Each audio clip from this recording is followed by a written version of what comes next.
vamos a hablar acerca de la encarnación, ¿no? De la encarnación de Cristo, ¿tá? La encarnación de Cristo.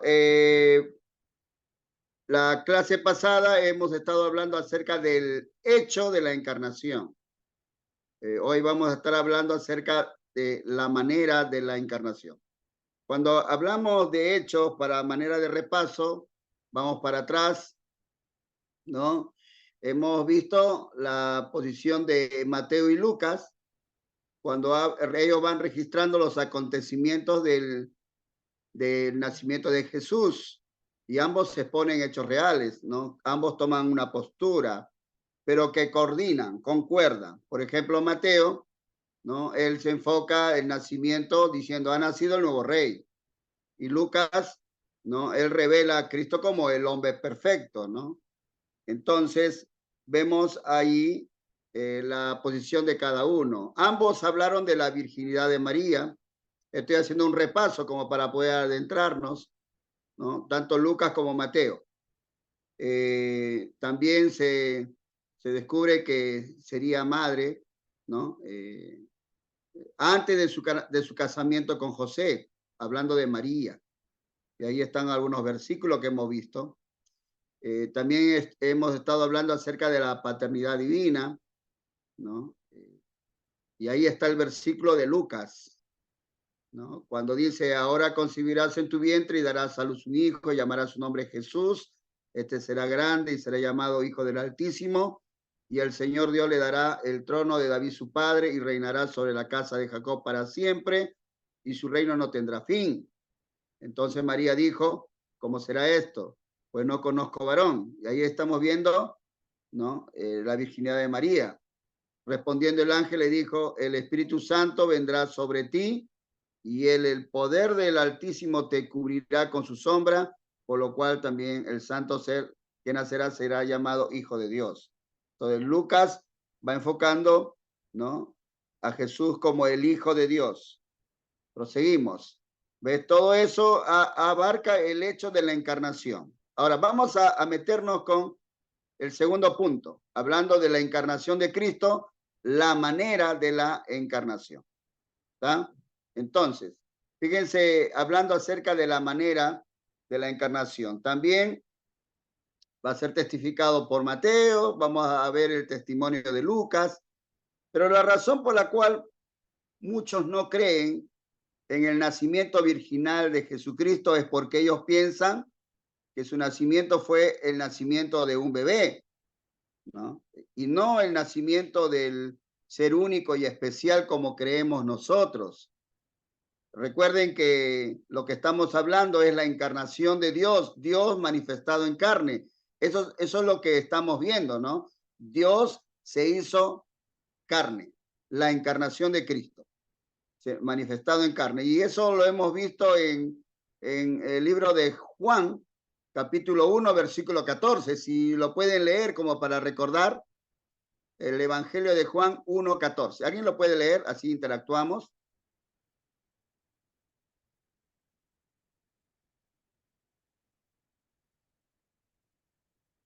Gracias. Otro. No se peleen, por favor, uno por uno. Y aquel verbo fue hecho carne y habitó entre nosotros, y vimos su gloria, gloria como la del unigénito del Padre, lleno de gracia y de verdad. Ahí está, ¿no? Ese es el versículo que va encerrando el versículo 1 y 2, hablando acerca de que el verbo se hizo carne. Y después dice el 14, ¿no? Que habitó entre nosotros. Y solo aquel verbo que hizo carne, que habitó entre nosotros, es Jesucristo. No hay otra. Entonces ahí queda revelado, ¿no? Este versículo que aún los testigos de Jehová no saben interpretarlo. Hablo con ellos cuando vienen y tocan la puerta, ¿no? Podemos decir que es una secta, ¿no? Porque ellos no creen que Jesucristo es Dios. No creen. Ellos dicen, ahora, antes hablaban que era un profeta, pero ahora ya hablan que es hijo de Dios. Pero solamente dicen es hijo, no Dios. Fíjense, es una de las equivocaciones y errores que ellos tienen. Pero bueno, no quieren entender ellos. Pero nosotros como creyentes sí, ¿no? sabemos que Dios manifestado en carne. Entonces, de esto vamos a estar viendo cómo Mateo va testificando, ¿no? Acerca de la encarnación. Y él va a hablar acerca de la genealogía en primer lugar, la genealogía de Cristo. Y aquí en la genealogía de Cristo, ¿no? Se va trazando la descendencia del Señor Jesús desde Abraham, ¿no? Y vamos a leer estos versículos del 1 al 17 para poder verlo. Ahí lo tienen en pantalla, ¿no? Dice, libro de la genealogía de Jesucristo, hijo de David, hijo de Abraham. Abraham engendró a Isaac, Isaac a Jacob, Jacob a Judá y a sus hermanos.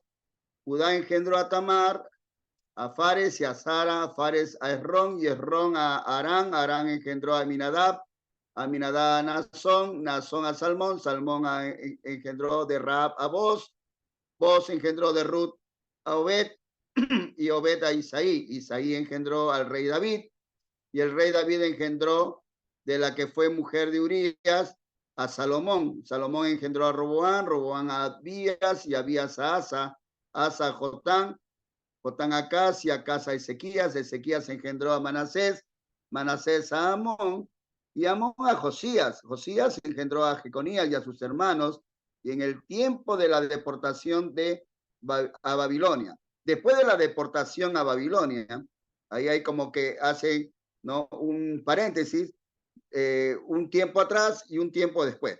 Dice, después de la deportación a Babilonia, Jeconías engendró a Salatiel, Salatiel a Zorobabel, Zorobabel engendró a Abiú, Abiú a Eliaquín, y Eliaquín a Azor, y Azor engendró a Sadoc, Sadoc a Aquín, y Aquín a Eliú, y Eliú engendró a Eleazar, y Eleazar a Matán, y este Matán a Jacob, y Jacob engendró a José, marido de María. Presten atención a esto, fíjense, dice, Jacob engendró a José, marido de María, de la cual nació Jesús, llamado el Cristo. De manera que todas las generaciones, desde Abraham hasta David, son 14, desde David hasta la deportación a Babilonia, 14, y desde la deportación a Babilonia hasta Cristo, 14. Entonces vemos ahí cómo se traza la descendencia del Señor Jesús desde Abraham, ¿no? Y estos versículos lo dice. Entonces, uno puede preguntarse, ¿no? Prácticamente uno puede preguntarse cosas. Vamos a ir preguntándonos quizá algunas, pero yo quiero retroceder un poco. Yo remarqué ahí las palabras engendró. De todos estos versículos, del 1 al 17, fíjense, yo acá lo he contabilizado, son 17 veces que se menciona esta palabra engendró. Pero le dije que se detenga un momento en la última parte, cuando dice, Jacob engendró a José, marido de María, de la cual nació Jesús. Aquí hay que prestar atención, porque si se menciona, cada uno engendró, pero cuando le tocó a José, hay un cambio, ¿no? Se omite después el nombre de José, el esposo de María. Entonces, ¿qué cosa quiere decir?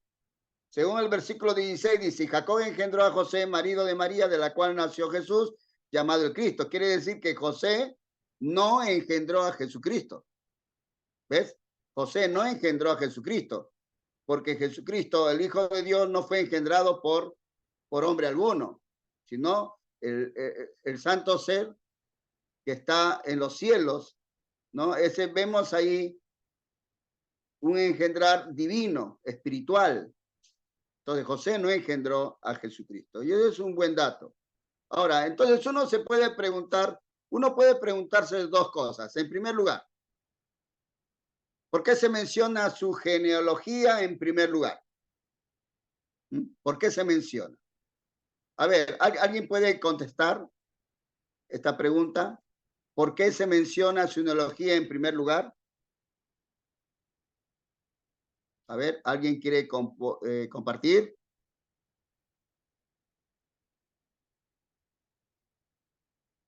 ¿Nadie? Entonces, bueno, vamos a proseguir. Mira, la razón es esta. El futuro rey de Israel tenía que venir a través de esta línea, la línea de David, ¿no? De Salomón, el rey de Israel. Tenía que venir de esa genealogía. Y en función de probar que Jesús era el heredero legal al trono de David, debería mostrarse que él venía de esa descendencia. Pero en el versículo anterior dice que José no engendró a Jesús. Entonces, ¿cómo lo vamos a mostrar? ¿Cómo se debería probar que Jesús era el heredero legal al trono de David? Bueno, miren, fíjense, cuando José se casó con María, con la Virgen María, su hijo engendrado en estado virginal llegó a ser el heredero legal de José. Y primero, como consecuencia, primero para la línea al trono.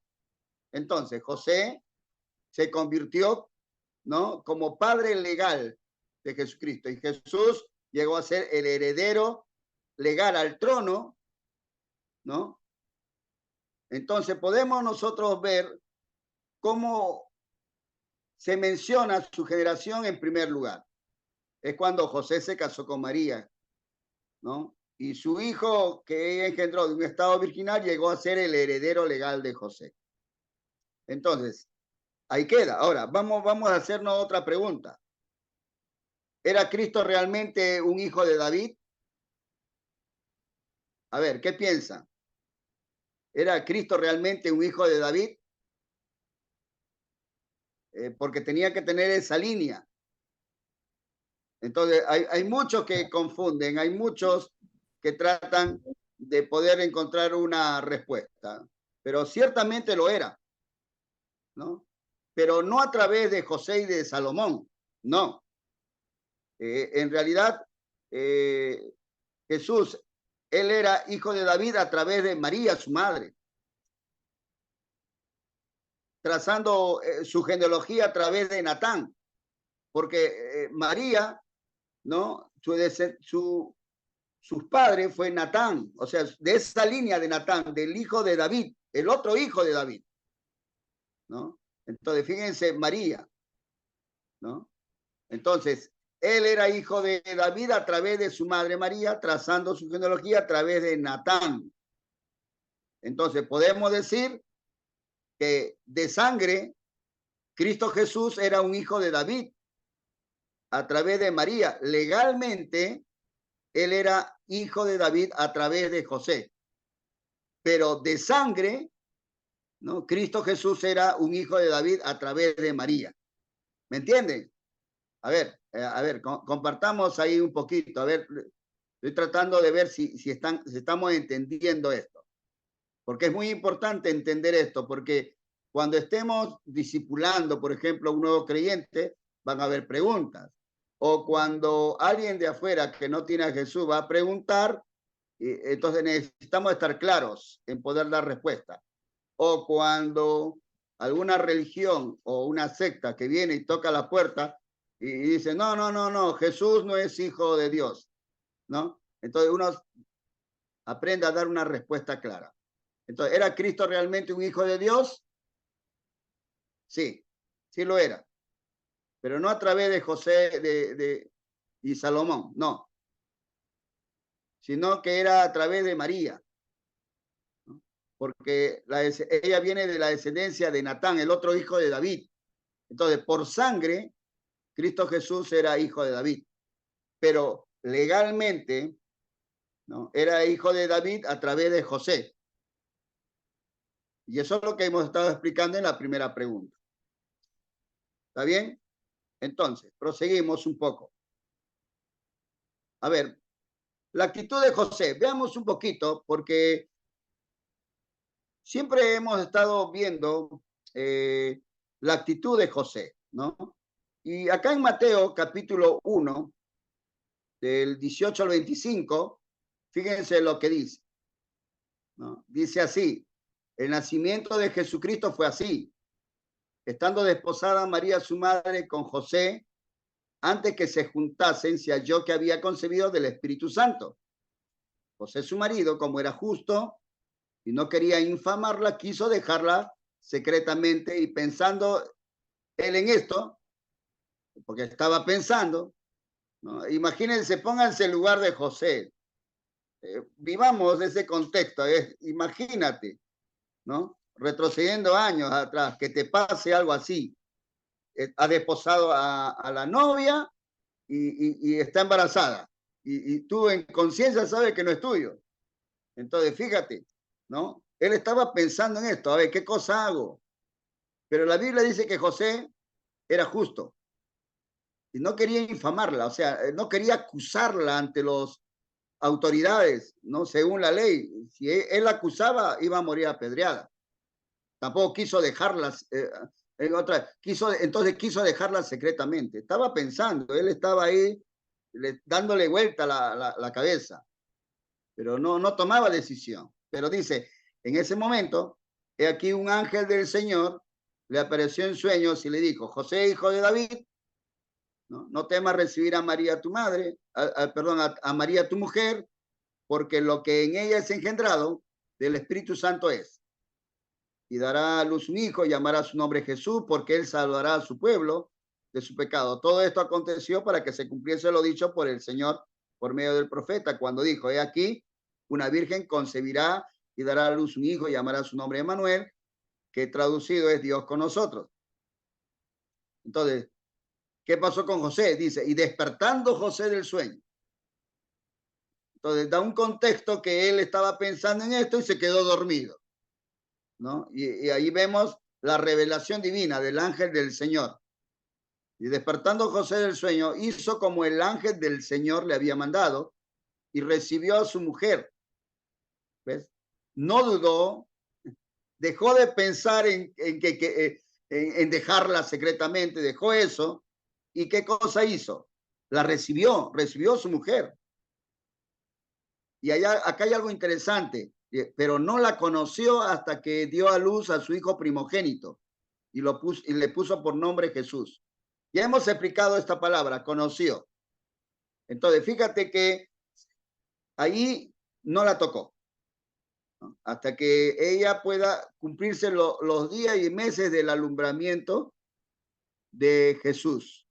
Y le puso por nombre Jesús, como el Espíritu, como el ángel del Señor le había dicho que le pusiese, ¿no? Dice, llamará su nombre Jesús. Él fue obediente. Entonces, esa es la actitud. Una actitud correcta, ¿no? Podemos nosotros ver lo siguiente. José, en su propia mente, estaba convencido de que María, su esposa, había caído en impureza moral. Él estaba pensando eso, en su propia mente, ¿no? Él razonaba, como cualquier persona, ¿no? La novia embarazada estaba pensando. Si él no la había tocado, otro hombre lo había hecho. Fíjate, todo eso estaba pasando por su mente. Imaginemos eso. Entonces, viviendo bajo la ley, como un hombre justo que era, pensó que en dos alternativas: divorciarse de ella o exponerla para que sea apedreada hasta la muerte. Pero él solamente estaba pensando, no lo hizo, no sabía qué hacer. Y bueno, ahí vemos, ¿no?, que el ángel del Señor le reveló. Entonces, hasta ese momento no había concebido la idea de tomarla por esposa y confirmar su matrimonio. De hecho, no hasta que el ángel del Señor se le apareció y le ordenó que hiciera. ¿Y qué cosa hizo?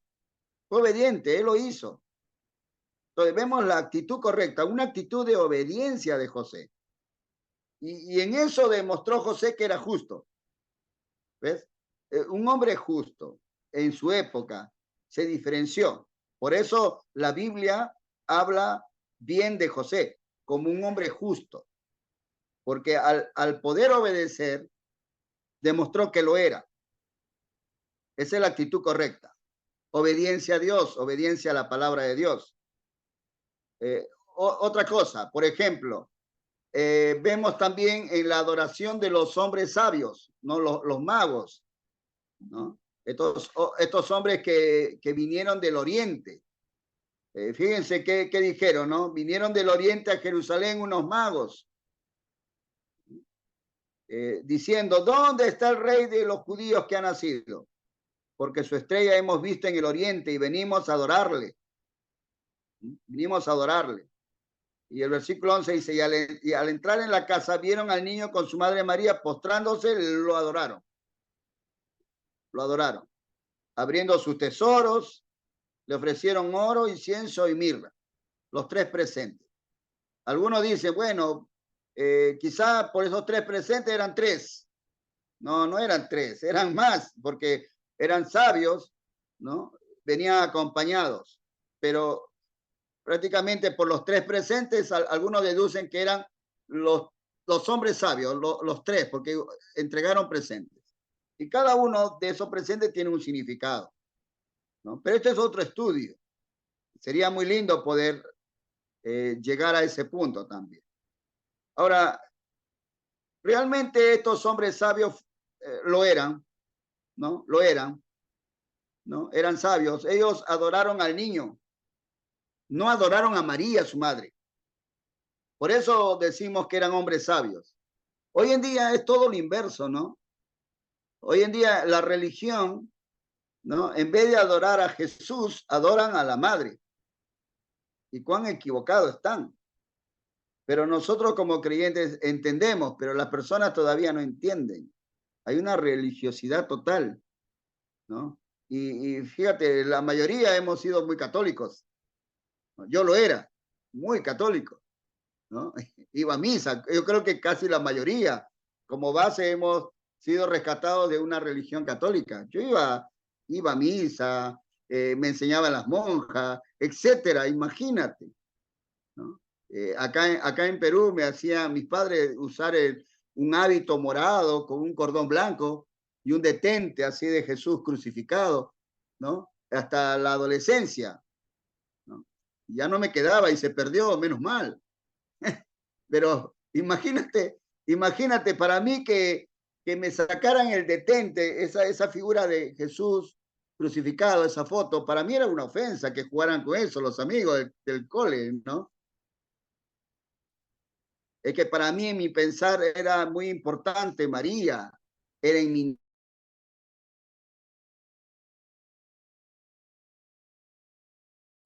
por eso cuán importante es que nosotros como creyentes sepamos que realmente necesitamos adorar a Jesús, no a la madre, y explicar por qué.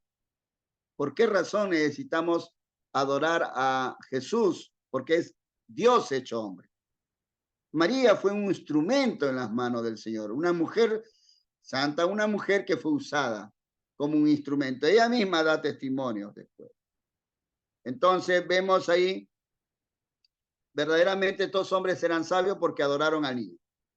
Y estos hombres fueron hombres de Dios, ¿no? Porque enseñados y guiados por Dios, por medio de una estrella, ¿no? Ellos no deberían haber adorado al niño si José hubiese sido su padre. Pero como José no fue el padre, fue legalmente padre, pero no fue su padre, porque no fue engendrado por hombre Jesús.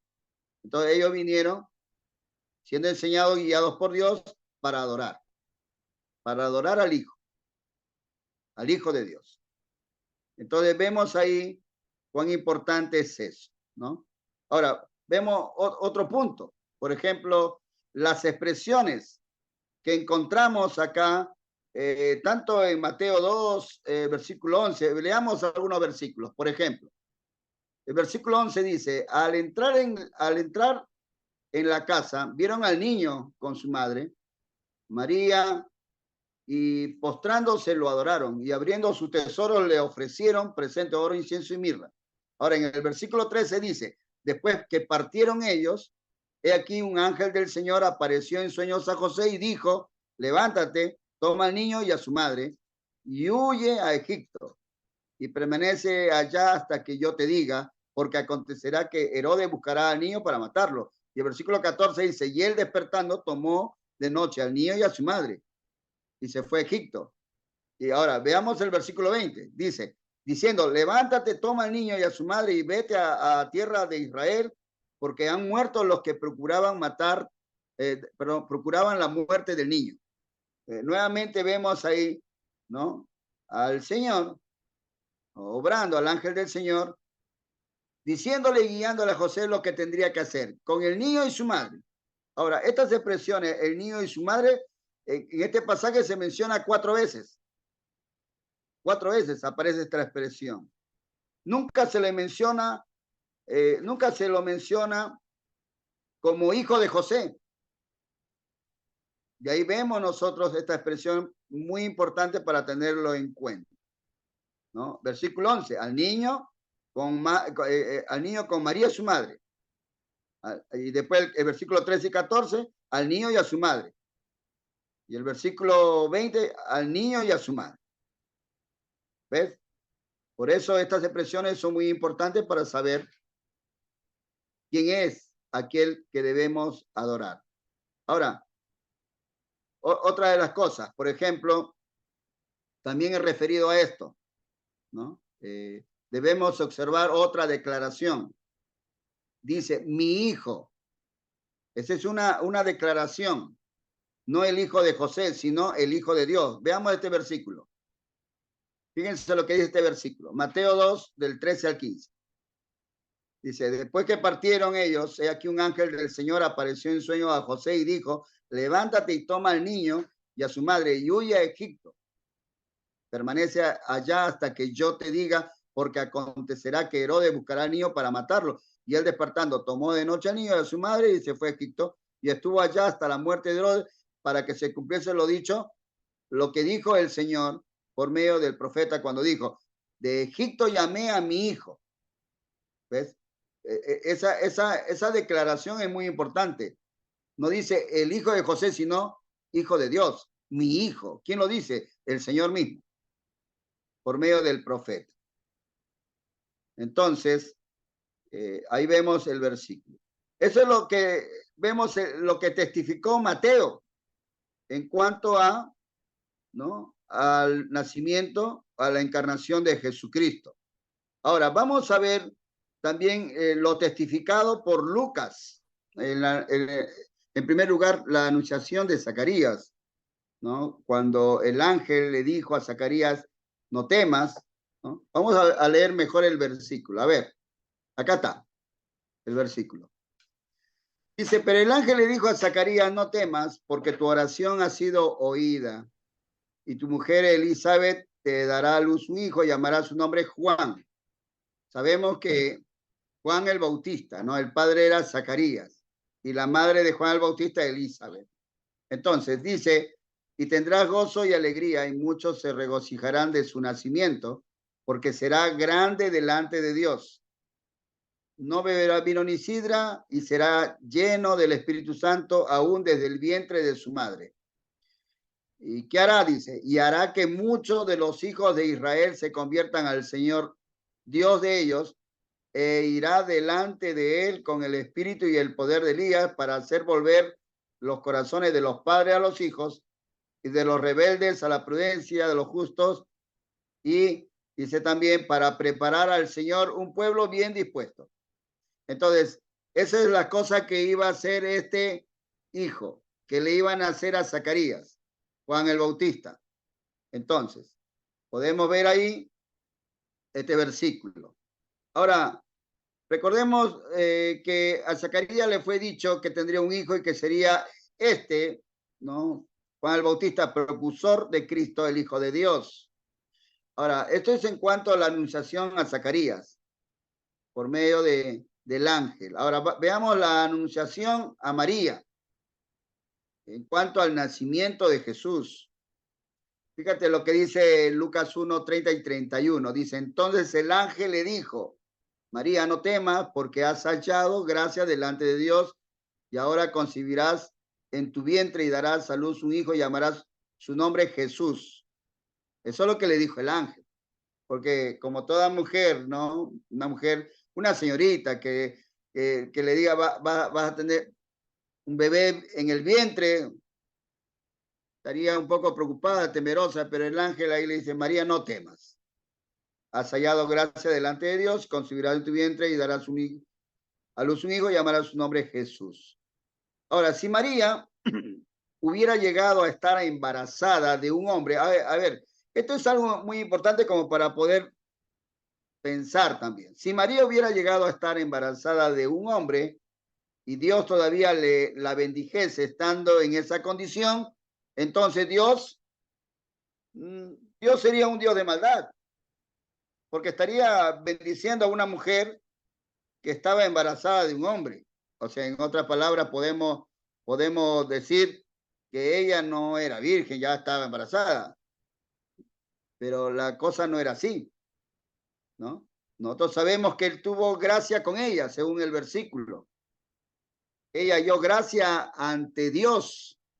Ella llegó a tener el niño, pero por intervención del Espíritu Santo. Por eso, con esto, derrumbamos quizá a algunos que niegan el nacimiento virginal de Jesús. Porque algunos piensan que solamente Jesús era un bebé, ¿no? Pero sin embargo, no. Dios acá reconoce, ¿no? Dios acá la bendice. Y ella llegó a tener el niño, pero por intervención divina del Espíritu Santo. Ahora, veamos en la alabanza de Elizabeth. Fíjense, hay un versículo, y justo estamos ahí, María Silvia estaba preguntando, en cuanto a, ¿no? Ahí en la panza el niño, ¿qué pasó? ¿Jesús lo reconoció? No. Bueno, fíjate acá. Dice el versículo, y exclamó a gran voz y dijo, bendita tú entre las mujeres y bendito el fruto de tu vientre. ¿Por qué? Porque, dice acá, porque se me concede esto a mí, que la madre de mi Señor venga a mí. Esa es una pregunta. ¿Por qué se me concede esto a mí, que la madre de mi Señor venga a mí? Y esto es una pregunta que hace Elizabeth. Dice, ¿por qué hace esa pregunta? Y la respuesta está, porque tan pronto como llegó, ¿no? El saludo de María, dice acá el versículo, tan pronto como llegó la voz de tu salutación a mis oídos, la criatura saltó de alegría en mi vientre. ¿Y quién era la criatura que estaba en el vientre de Elizabeth? Era Juan, ¿no? Al saludo de María, Juan, un embrión, estaba todavía en la panza, saltó de alegría, ¿no? En su vientre. Dice, entonces Elizabeth dice, bienaventurada la que creyó, porque se cumplirá lo que fue dicho de parte del Señor. Entonces, ya ahí vemos nada más que María, en el contexto, ya estaba, ¿no? En su vientre Jesús, ¿no? Y ella cuando va, ¿no? Ahí a su parienta Elizabeth para visitarla porque estaba embarazada, la saluda, hola Elizabeth, ¿cómo está? Y el vientre de Elizabeth patea, salta de alegría, imagínate, ya eso las chicas saben, ¿no? Ya las chicas saben, acá Paula 2 veces, los niños en su vientre ahí estiraban la panza, ¿no? Ahí Mariecel también, ¿no? Ahí tienes 3, imagínate, ¿no? Las pataditas, estaban jugando fútbol. Entonces, ese saltó de alegría, entonces eso es algo que le causó impresión a Elizabeth y alabó. Por eso dice algo interesante. Dice, bendita tú entre las mujeres y bendito el fruto de tu vientre. La bendijo, ¿no? Ahora, vemos también la canción de María en unos versículos. A ver, acá está. Lucas 1, del 46 al 55, lo podemos leer en el contexto, ¿no? Pero vamos a tomar, dice una parte, dice, entonces María dijo, engrandece mi alma al Señor y mi espíritu se regocija en Dios mi Salvador. Esa frase. ¿Quién dijo eso? María, ¿no? María, engrandece mi alma al Señor. Ella misma reconoció al Señor. Mi espíritu se regocija en Dios mi Salvador. Bueno, ella era una mujer, ¿no? Humana. Ella reconoce al Señor, ella reconoce a Dios como su Salvador. Quiere decir que María también, ¿no? Era una mujer que tenía naturaleza pecaminosa. no como la pintan ahí, inmaculada. ¿Viste? Alguna dicen inmaculada, ¿no? ¿Eso quiere decir qué cosa? Que no tenía pecado, sin mancha. Pero sin embargo, la Biblia dice que ella necesitaba salvación. Eso quiere decir, al reconocer esto, María, Dios mi Salvador, entonces ella reconoció que necesitaba salvación, que era pecadora también, como toda persona. Entonces, ¿alguien puede leer el contexto de Lucas del 46 al 55? ¿Alguien se anima? Cualquiera. Sí, cualquiera. Entonces María dijo, engrandece mi alma al Señor y mi espíritu se regocija en Dios mi Salvador, porque ha mirado la bajeza de su sierva, pues he aquí, desde ahora me dirán bienaventurada todas las generaciones, porque me ha hecho grandes cosas el poderoso, santo es su nombre, y su misericordia es de generación en generación a los que le temen. Hizo proezas con su brazo, esparció a los soberbios en el pensamiento de su corazón, quitó de los tronos a los poderosos y exaltó a los humildes. A los hambrientos colmó de bienes y a los ricos envió vacío. Socorrió a Israel su siervo, acordándose de la misericordia, de la cual habló a nuestros padres para con Abraham y su descendencia para siempre. ¿Ahí o? 55. Sí, 55. Muy bien. Ahora podemos ver que esta no es una canción de una mujer que había concebido en vergüenza. Esta es una canción de alabanza al Señor, de regocijo en el Señor. Esta no es una canción de una mujer con vergüenza. Era una canción llena de gozo, una canción llena de alabanza a Dios, quien la había seleccionado entre todas las doncellas a ella para traer al Mesías al mundo. Qué privilegio, ¿no? Entre muchas señoritas, Dios la eligió a ella. Es por eso que ella canta, ¿no? Engrandece mi alma al Señor y mi espíritu se regocija en Dios mi Salvador. ¿No? Qué tremendo, qué hermoso, ¿no? Qué hermoso esto. Entonces, podemos nosotros ver ahí la canción de María. Ahora, prosigamos. En la profecía de Zacarías, por ejemplo, en Lucas 1:76 dice, y tú, niño, profeta del Altísimo serás llamado, porque irás delante de la presencia del Señor para preparar sus caminos. Esa es una profecía de Zacarías, ¿no? Ahora, qué importante, ¿no? Porque esta es solo una porción de la profecía del padre de Juan el Bautista concerniente a la tarea de Juan, su recién nacido. Ahora, otra de las cosas, él declara que aquel a quien Juan iba a preceder y anunciar era el Hijo de Dios, y no era el hijo de un hombre, no era el hijo de José, sino el Hijo de Dios. Y ahí podemos ver eso bien claro en Lucas 1:76. Y tú, niño profeta del Altísimo, serás llamado. Y no hubo otro profeta más grande que Juan el Bautista, ¿no? Aún el Señor Jesús lo reconoció. ¿Y cuál fue su mensaje? Su mensaje fue corto, ¿no? No fue tan extenso, fue corto, ¿no? Pero en realidad fue uno de los profetas más grandes que preparó camino al Señor. Por eso dice, porque irás delante de la presencia del Señor para preparar sus caminos. Y Juan el Bautista fue el que preparó camino al Señor. Fue preparando los corazones, ¿no? Para que cuando escuchen a Jesús, sus enseñanzas, las personas puedan estar preparados, ¿no? Y puedan reconocer al Hijo de Dios. Entonces ahí vemos una tremenda profecía de Zacarías. Ahora, hablando un poco más, veamos la experiencia de los pastores, ¿no? Porque estamos hablando de la encarnación de Jesús. la venida de Jesús, de Dios hecho hombre. Estamos viendo todos los contextos. Sin esto no podemos dejar pasar a los pastores, la experiencia de los pastores. Ahora, fíjate lo que dice Lucas 2 del 8 al 14. Dice, había pastores en la misma región que velaban y guardaban la vigilia de la noche sobre su rebaño.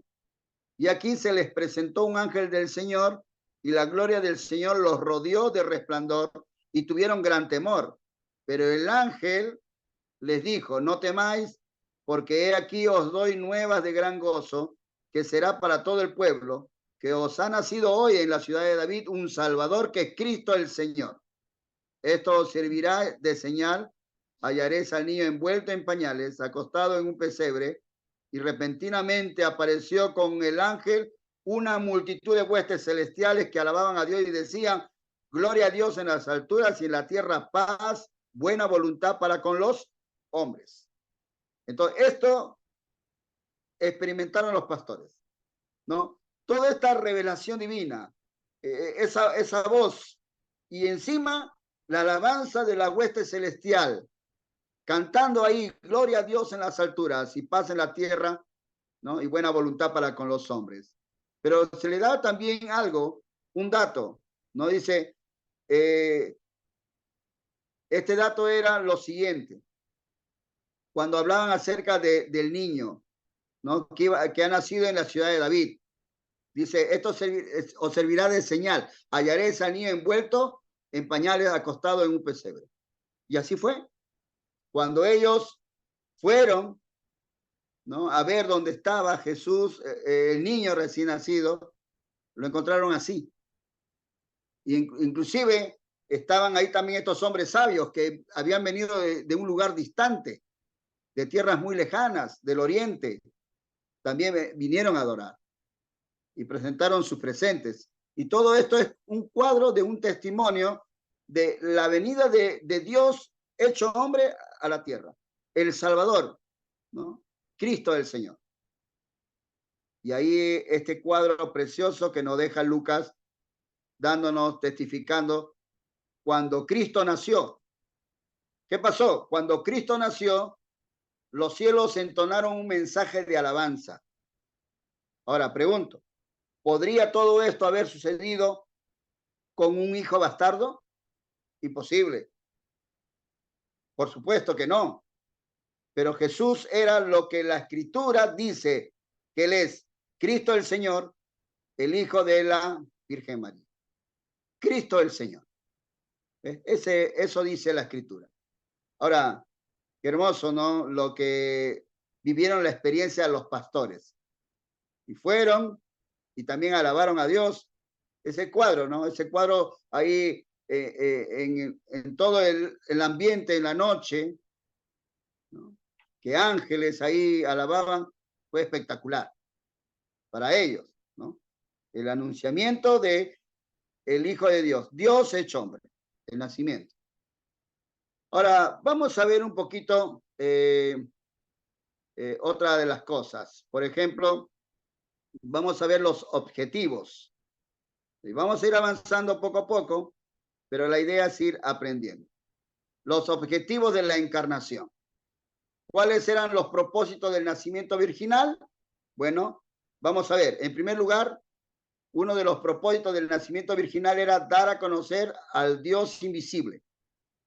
Y bueno, Juan 1:18 dice, a Dios nadie lo vio jamás. El unigénito Hijo que está en el seno del Padre, Él le ha dado a conocer.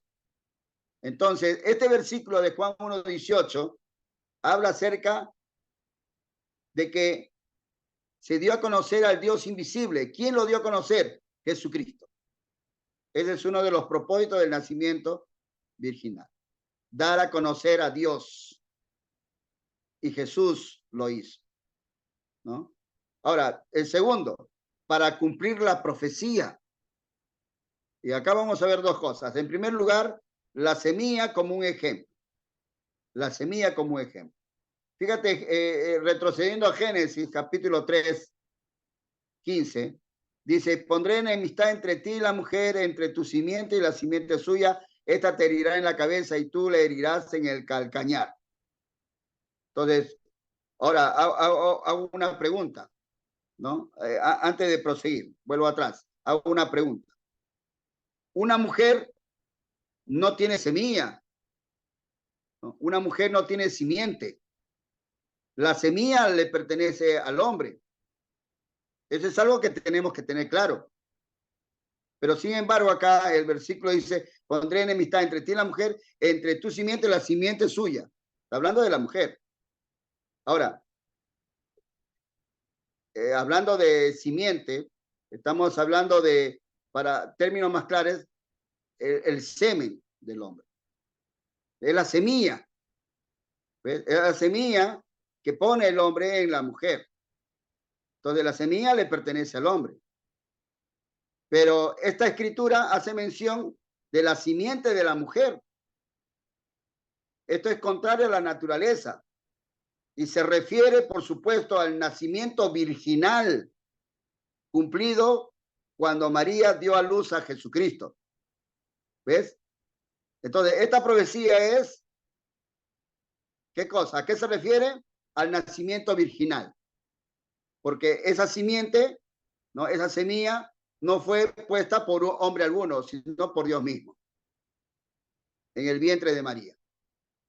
Entonces ahí vemos el nacimiento espiritual. Ahora, eso es la semilla como un ejemplo. Veamos lo segundo. La Virgen como un ejemplo. Y acá vemos, por ejemplo, lo que dice Isaías 7:14. Dice, por tanto, el Señor mismo dará señal. He aquí que la Virgen concebirá y dará a luz un hijo y llamará su nombre Emmanuel. Entonces, la Virgen era un ejemplo, como una señal que esto iba a suceder. Y esto fue profetizado por Isaías antes que naciese todavía María. ¿Ves? Entonces, la escritura es exactamente lo que dice. Se cumple. Entonces, para redondear, para cumplir la profecía, entonces se refiere a la semilla como un ejemplo y también a la Virgen como un ejemplo. En tercer lugar, para cumplir el pacto davídico. Y acá podemos ver, por ejemplo, Isaías 11 del 1 y versículo 10. ¿Quién lo puede leer? Por ejemplo, Isaías 11, versículo 1 y versículo 10.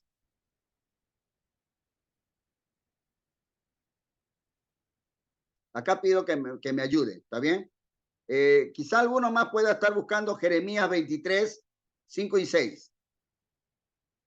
Y por último, alguien, y por último, alguien que busque Hechos, capítulo 2, versículo 29 al 31. A ver, primero, Isaías 11, 1 y versículo 10, que lo lea.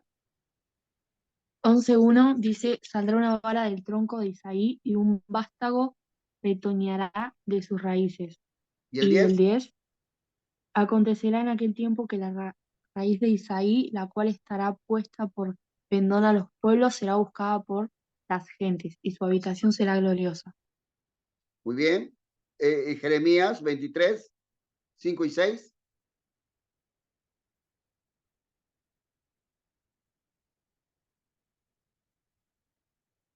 ¿Se anima alguien?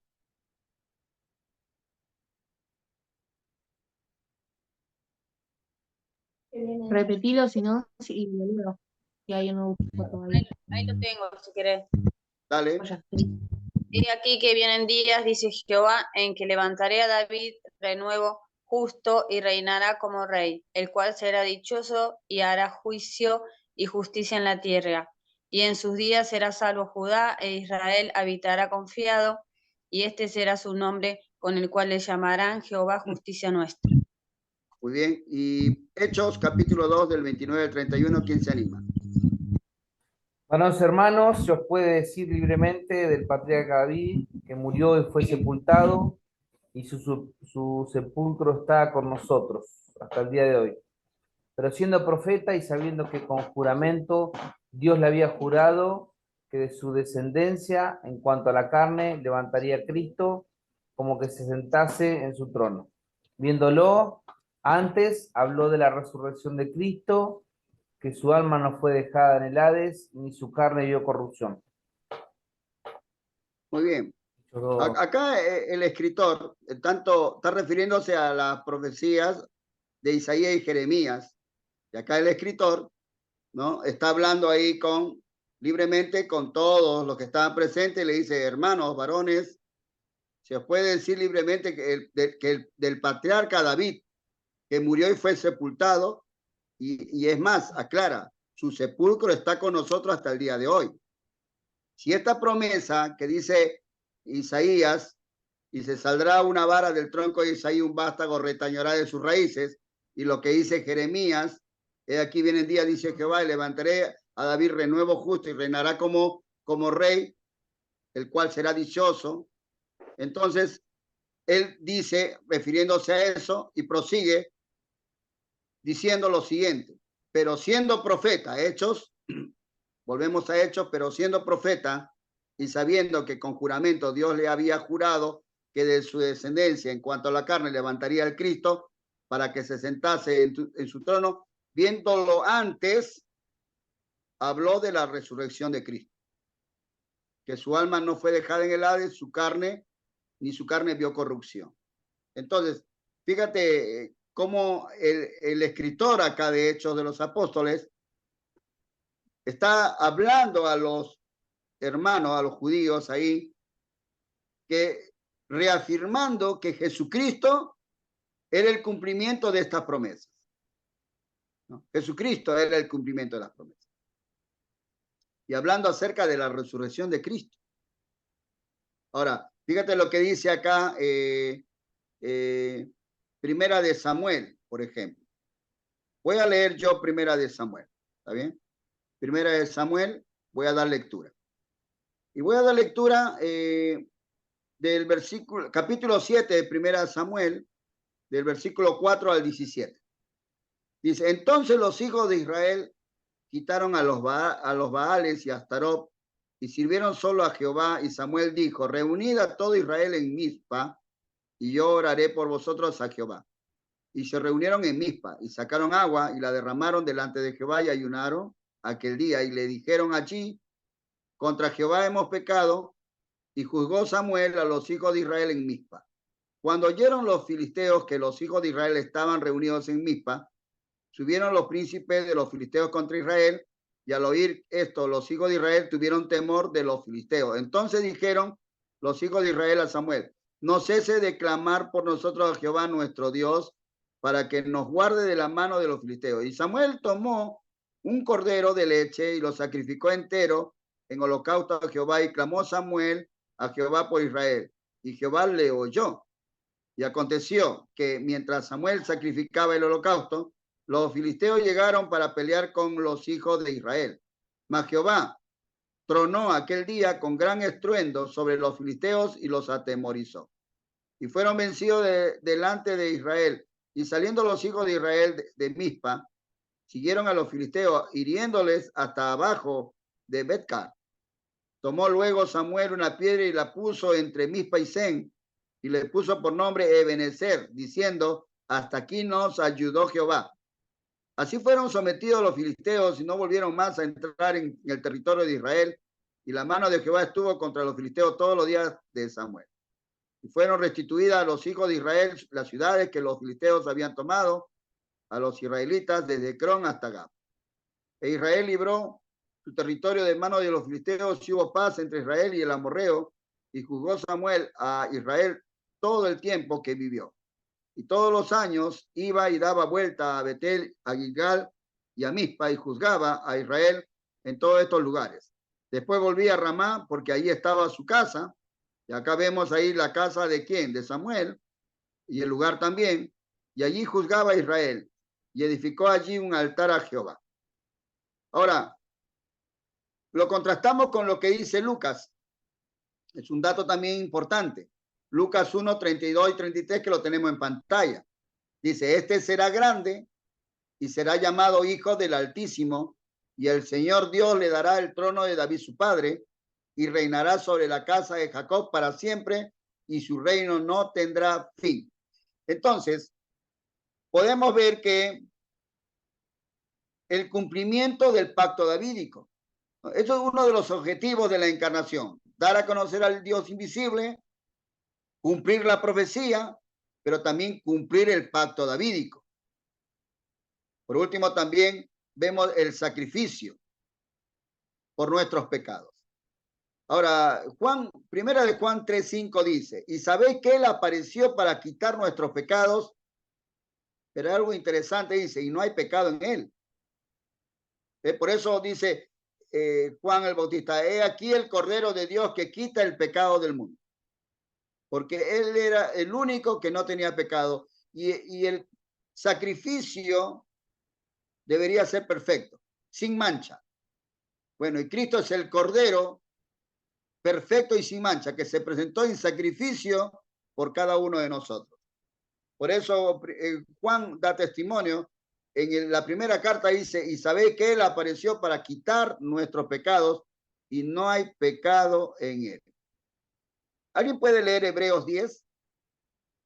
Versículo 5 y el 8 al 10, hablando acerca de este sacrificio perfecto que hizo Cristo, comparado a los sacrificios de los animales. A ver, Hebreos 10, del 4 al 5 y del 8 al 10.